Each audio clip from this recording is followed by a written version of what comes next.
ತುಲಾ ರಾಶಿಯವರೇ, ನೀವು ಜಗತ್ತಿನ ಪಾಲಿಗೆ ನಗುವಿನ ಸರದಾರರು. ಆದರೆ ಕನ್ನಡಿ ಮುಂದೆ ನಿಂತಾಗ ಮಾತ್ರ ಗೊತ್ತು ನಿಮ್ಮ ಕಣ್ಣಲ್ಲಿರೋ ಹನಿಗಳ ಭಾರ ಎಷ್ಟು ಅಂತ. ಎಲ್ಲರ ಜಗಳ ಬಿಡಿಸೋರು ನೀವು, ಎಲ್ಲರಿಗೂ ನ್ಯಾಯ ಕೊಡಿಸೋರು ನೀವು, ಆದರೆ ಕೊನೆಗೆ ಅನ್ಯಾಯ ಆಗೋದು ನಿಮಗೆ ಮಾತ್ರ. ಯಾಕೆ ಹೀಗೆ? ಇದಕ್ಕೆ ಉತ್ತರ ಬೇಕಿದ್ದರೆ ಈ ವಿಡಿಯೋನ ಕೊನೆವರೆಗೂ ನೋಡಿ. 12 ರಾಶಿಗಳಲ್ಲಿ ಅಡ್ಜಸ್ಟ್ಮೆಂಟ್ ಅನ್ನೋ ಪದಕ್ಕೆ ಇನ್ನೊಂದು ಹೆಸರಿದ್ರೆ ಅದು ತುಲಾ ರಾಶಿ. ಇವರನ್ನು ಜನ ಸೌಮ್ಯ ಸ್ವಭಾವದವರು, ಶೋಕಿಲಾಲರು ಅಂತೆಲ್ಲ ಕರೀತಾರೆ.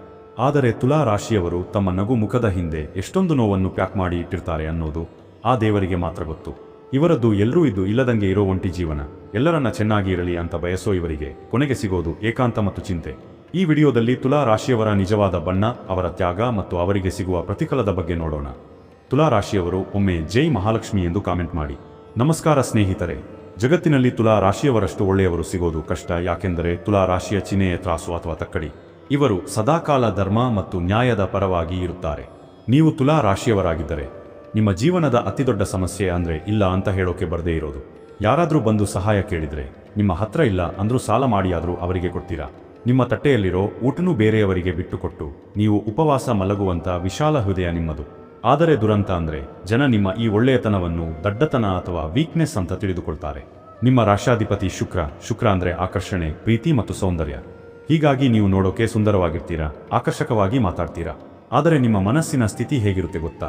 ಒಂದು ಕಡೆ ಎಲ್ಲರನ್ನೂ ಖುಷಿಪಡಿಸಬೇಕು ಅನ್ನೋ ಆಸೆ, ಇನ್ನೊಂದು ಕಡೆ ನಿಮ್ಮತನವನ್ನು ಉಳಿಸಿಕೊಳ್ಳಬೇಕು ಅನ್ನೋ ಹೋರಾಟ. ಎಷ್ಟೋ ಸಲ ಜಗಳ ಆಗೋದು ಬೇಡ ಅಂತ ತಪ್ಪೇ ಮಾಡದಿದ್ರು ಸಾರಿ ಕೇಳಿ ಸಂಬಂಧ ಉಳಿಸಿಕೊಂಡಿರ್ತೀರಾ. ಜನ ನಿಮ್ಮನ್ನ ನೀವು ತುಂಬಾ ಸ್ಟ್ರಾಂಗ್ ಅಂತಾರೆ. ಆದರೆ ರಾತ್ರಿ ಹೊತ್ತು ನಾಳೆ ಏನಪ್ಪ ಮಾಡೋದು ಅಂತ ಓವರ್ ಥಿಂಕಿಂಗ್ ಮಾಡಿ ನಿದ್ದೆ ಕೆಡಿಸಿಕೊಂಡಿರೋದು ನಿಮಗೆ ಮಾತ್ರ ಗೊತ್ತು. ತುಲಾ ರಾಶಿಯವರ ಬಾಲ್ಯ ಮತ್ತು ಸ್ನೇಹದ ವಿಚಾರಕ್ಕೆ ಬರೋಣ. ಇವರು ಫ್ರೆಂಡ್ಶಿಪ್ಗೆ ಪ್ರಾಣ ಕೊಡ್ತಾರೆ. ಸ್ನೇಹಿತರಿಗೆ ಕಷ್ಟ ಬಂದರೆ ತಮ್ಮ ಕೆಲಸ ಬದಿಗಿಟ್ಟು ಓಡಿ ಹೋಗ್ತಾರೆ. ಇವರು ಬೇರೆಯವರ ಪಾಲಿಗೆ ಒಂದು ಕಸದ ಬುಟ್ಟಿ ತರ ಆಗಿ ಬಿಟ್ಟಿರುತ್ತಾರೆ. ಅಂದ್ರೆ ಜನ ಅವರಿಗೆ ಬೇಜಾರಾದಾಗ, ಕಷ್ಟ ಬಂದಾಗ ಬಂದು ಇವರ ಹತ್ರ ತೋಡ್ಕೊಳ್ತಾರೆ, ಹಗುರ ಆಗ್ತಾರೆ. ಆದರೆ ಅವರ ಕೆಲಸ ಆದ ಮೇಲೆ ತುಲಾ ರಾಶಿಯವರನ್ನು ತಿರುಗಿಯೂ ನೋಡಲ್ಲ. ನನ್ನ ಕಷ್ಟಕ್ಕೆ ಅವನು ಬರಲಿಲ್ಲವಲ್ಲ ಅಂತ ನೀವು ಕೊರಗುತ್ತೀರಾ. ಆದರೆ ನೆನಪಿಡಿ, ಎಲ್ಲರಿಗೂ ನಿಮ್ಮ ಹಾಗೆ ದೊಡ್ಡ ಮನಸ್ಸು ಇರಲ್ಲ. ಇನ್ನು ಇವರ ವೃತ್ತಿ ಮತ್ತು ಹಣಕಾಸಿನ ವಿಚಾರ. ತುಲಾ ರಾಶಿಯವರು ಬುದ್ಧಿವಂತರು, ಕಲಾಕಾರರು. ಆದರೆ ಹಣದ ವಿಚಾರದಲ್ಲಿ ಇವರಿಗೆ ಮೋಸ ಹೋಗೋದೇ ಹೆಚ್ಚು. ಇವರು ನಂಬಿ ಯಾರಿಗಾದ್ರೂ ಹಣ ಕೊಟ್ಟರೆ ಅದು ವಾಪಸ್ ಬರೋದು ಡೌಟೇ. ಕೇಳೋಕೆ ಇವರಿಗೆ ಮುಜುಗರ, ಕೊಡೋಕೆ ಅವರಿಗೆ ದಾನಬದ್ಧತೆ ಇರಲ್ಲ. ಎಷ್ಟೋ ಜನ ತುಲಾ ರಾಶಿಯವರ ಐಡಿಯಾಗಳನ್ನು ಕದ್ದು ತಾವು ಬೆಳೆದಿದ್ದಾರೆ. ನೀವು ಏಣಿ ಇದ್ದ ಹಾಗೆ ಜನ ನಿಮ್ಮ ಹೆಗಲ ಮೇಲೆ ಕಾಲಿಟ್ಟು ಮೇಲೆ ಇರ್ತಾರೆ, ಆಮೇಲೆ ಏಣಿನ ಒದ್ದು ಹೋಗ್ತಾರೆ. ಆದರೂ ನೀವು ನಗುತ್ತಲೇ ಇರ್ತೀರಾ. ಅದೇ ನಿಮ್ಮ ಪ್ಲಸ್, ಅದೇ ನಿಮ್ಮ ಮೈನಸ್. ಆದರೆ ತುಲಾ ರಾಶಿಯವರ ನಿಜವಾದ ನರಕ ಇರೋದು ನಿರ್ಧಾರ ತಗೊಳ್ಳೋದ್ರಲ್ಲಿ. ಯಾವುದಾದ್ರೂ ಒಂದು ನಿರ್ಧಾರ ಮಾಡಬೇಕು ಅಂದ್ರೆ ಇವರು 100 ಸಲ ಯೋಚನೆ ಮಾಡ್ತಾರೆ.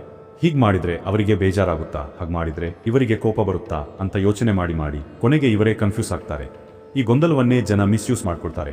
ಹಾಗಾದ್ರೆ ತುಲಾ ರಾಶಿಯವರೇ, ನೀವು ಮಾಡಬೇಕಾದ್ದು ಏನು? ಒಂದು ಕಟು ಸತ್ಯ ಹೇಳ್ತೀನಿ ಕೇಳಿ. ನೀವು ಜಗತ್ತಿನ ಎಲ್ಲರನ್ನೂ ಖುಷಿಪಡಿಸೋಕೆ ಆಗಲ್ಲ. ನೀವು ದೇವರೇ ಆದರೂ ಜನ ಕಲ್ಲು ಹೊಡಿತಾರೆ. ಇನ್ಮೇಲೆ ನಿಮ್ಮ ಸಂತೋಷಕ್ಕೆ ಮೊದಲ ಆದ್ಯತೆ ಕೊಡಿ. ಸ್ವಾರ್ಥಿ ಅಂತ ಕರೆಸಿಕೊಂಡ್ರೂ ಪರವಾಗಿಲ್ಲ, ಬೇರೆಯವರಿಗೋಸ್ಕರ ಬದುಕೋದನ್ನು ನಿಲ್ಲಿಸಿ. ನಿಮ್ಮ ರಾಶಾಧಿಪತಿ ಶುಕ್ರ ಗ್ರಹ ನಿಮಗೆ ಲಕ್ಸುರಿ ಲೈಫ್ ಕೊಡೋಕೆ ಕಾಯ್ತಿದ್ದಾನೆ. ಆದರೆ ನೀವು ಎಮೋಷನಲ್ ಆಗಿ ಫುಲ್ ಆಗೋದನ್ನು ನಿಲ್ಲಿಸಬೇಕು. ನಿಮ್ಮ ಬೆನ್ನ ಹಿಂದೆ ಮಾತಾಡೋರ ಬಗ್ಗೆ ತಲೆ ಕೆಡಿಸಿಕೊಳ್ಳಬೇಡಿ. ಯಾಕಂದ್ರೆ ಅವರು ಇರೋದು ನಿಮ್ಮ ಹಿಂದೆನೆ, ನೀವಿರೋದು ಅವರಿಗಿಂತ ಮುಂದೆ. ನಿಮ್ಮ ಬ್ಯಾಲೆನ್ಸ್ ತಪ್ಪಿಸೋಕೆ ಯಾರಿಂದಲೂ ಸಾಧ್ಯವಿಲ್ಲ. ನೀವು ಶಾಂತಿ ಪ್ರಿಯರು ನಿಜ, ಆದರೆ ನಿಮ್ಮ ತಾಳ್ಮೆ ಕೆಡಿಸಿದ್ರೆ ನೀವು ಚಂಡಮಾರುತಕ್ಕಿಂತ ಜೋರು ಅಂತ ತೋರಿಸಿಕೊಡಿ. ಕಣ್ಣೀರು ಹಾಕೋದು ನಿಲ್ಲಿಸಿ. ಯಾಕಂದ್ರೆ ನಿಮ್ಮ ಕಣ್ಣೀರಿಗೆ ಬೆಲೆ ಕೊಡೋರು ಯಾರೂ ಇಲ್ಲ ಇಲ್ಲಿ. ಎದ್ದು ನಿಲ್ಲಿ, ಸಾಧನೆ ಮಾಡಿ. ನೀವು ಅಂದುಕೊಂಡ್ರೆ ಜಗತ್ತನ್ನೇ ಗೆಲ್ಲೋ ತಾಕತ್ತು ನಿಮಗಿದೆ. ಇದೇ ತರಹದ ರಾಶಿಗಳ ನೈಜ ವಿಶ್ಲೇಷಣೆ ಮತ್ತು ಜ್ಯೋತಿಷ್ಯಕ್ಕೆ ಸಂಬಂಧಪಟ್ಟಂತಹ ವಿಡಿಯೋಗಳನ್ನು ನೋಡಲು ತಪ್ಪದೇ ನಮ್ಮ ರಾಶಿ ಮಾಸ್ಟರ್ ಚಾನೆಲ್ಗೆ ಸಬ್ಸ್ಕ್ರೈಬ್ ಆಗಿ. ಈ ವಿಡಿಯೋದಲ್ಲಿ ಹೇಳಿದ ಮಾತುಗಳು ನಿಮ್ಮ ಜೀವನಕ್ಕೆ ಹತ್ತಿರವಾಗಿದ್ದರೆ ಒಂದು ಲೈಕ್ ಮಾಡಿ ಮತ್ತು ನಿಮ್ಮ ತುಲಾ ರಾಶಿಯ ಸ್ನೇಹಿತರೊಂದಿಗೆ ಶೇರ್ ಮಾಡಿ. ಧನ್ಯವಾದಗಳು.